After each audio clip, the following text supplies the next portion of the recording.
The case of suspicious white powder packages being sent around Saskatoon has concluded today with the sentencing of Amanda Tochek, also known as Alexa Emerson. Today at Queen's Bench, she was sentenced to 2 years less a day, followed by a 3-year probation period. And this is after she pleaded guilty to a 15-count indictment, which combines 81 charges in total. Now, this was a very complex case, many details heard in court this afternoon. But the gist of it is that Miss Emerson had targeted 9 main victims, and they stem from a broken relationship. An ex-boyfriend, his ex-wife, and in some cases even her ex-boyfriend were targeted with threatening letters containing white powder that was deemed to be non-hazardous in the end.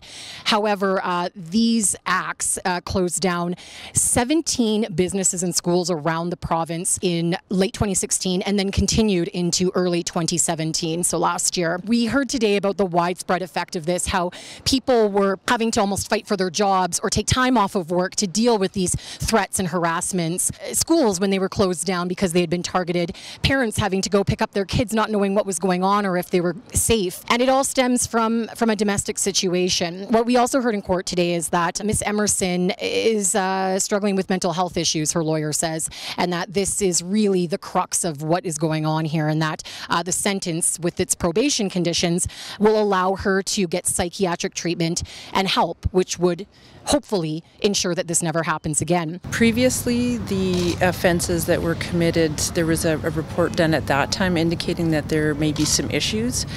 So there was some reliance on the past report. In addition to which, I think anybody looking at the circumstances of the offenses, the obvious obsessive nature of harassing ex-boyfriend after ex-boyfriend after ex-boyfriend would leave even the common person with the belief that she needed some psychiatric assistance. In some other cases, you might have the Crown may have chosen, for example, to cut off different charges just to simplify it. But in this case, the strength of the case came from all of the similarities between the offenses. So by cutting off different offenses, we would lose the strength of our case. So it became a mammoth amount of material, a mammoth trial, a mega trial. The financial cost to closing down all these businesses, having the hazmat come, is almost $200,000. But the Crown says they're not seeking restitution because there's really no way for Emerson to ever pay back that amount of money. At Saskatoon Court of Queen's Bench, I'm Bree McAdam with the Saskatoon Star Phoenix.